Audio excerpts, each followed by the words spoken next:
ভেলপুরি আলু চাট সব এখানে পেয়ে যাবেন। ফুচকা হবে, ফুচকা হবে, মারা হবে বোকা চোদা এখানে। দোকানে ফুচকাই তো বেচছিল না। ঠিক আছে, দিন দিন 10 টাকা দুটো ফুচকা নে। আবে মারা ওই পাশের দোকানে মারা 10 টাকা 4টে ফুচকা দিচ্ছে। তোমরা ড্রেনে চলে বানাইলো না, পাগল চলে নাকি? হ্যাঁ, ওই জন্য হাইজিন মেইনটেইন করে, হাইজিন মেইনটেইন করে। ফ্লেভারটা ভালো। আচ্ছা ঠিক আছে, দিন দিন ঠিক আছে, ঝাল দেবেন, ঝাল দেবেন, ঝাল দেবেন। ঝাল দিচ্ছি, ঠিক আছে, ঝাল দিচ্ছি। আর ঝাল দেবো নাকি? আরো দিন।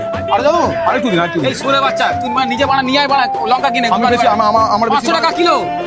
একটু দুটো ফুচকা দিয়ে ঝালও দিতে পারবেন। নে বানা, খা দিন বাচ্চা। দিন। নে জল দেবো নাকি? হ্যাঁ, জল দিন, জল দিন। ঠিক আছে, নুন চোদা জল বানা, খা লেওড়া তুই বোকা চোদা।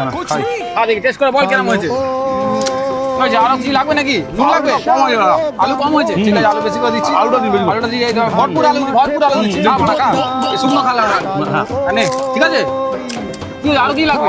একটু। পুরার বাচ্চা আলু লাগবে, খানকি ছেলে নে। তুই বানা নে, ফুচকার মধ্যে লেওড়া নে। দিন, দিন, দিন, লেওড়া নে, নে, খানকি ছেলে খা। দাদা তাবনে দেখে নিয়ে এত বড় খানকি ছেলে ফুচকা দেবে, ফুচকা আলু লেওড়া, এর মধ্যে কত বড় আলু দেবো? চল। কেন খাবে না? তারপর খেয়ে যা। আরে, নে, নে, নে। আর কি? পাপড়ি চুদ হবে। পাপড়ি ছুদ আবার কি বললাম? পাপড়ি চাটে খানকি ছেলে। আর কি লাগবে? দই বানা। দই বানা না, দই বড়া সুরে বাচ্চা। ও ছাড়ুন, ওসব ছাড়ুন, একটা আমাকে ফাউ দিন। ফাউ লাগবে? হ্যাঁ, ফাউ দিন, একটা ফাউ দিন। সুরে বাচ্চা 10 টাকা ফুচকা কি আবার ফাউ চাচ্ছিস? দিন, একটু ফাউ দিন।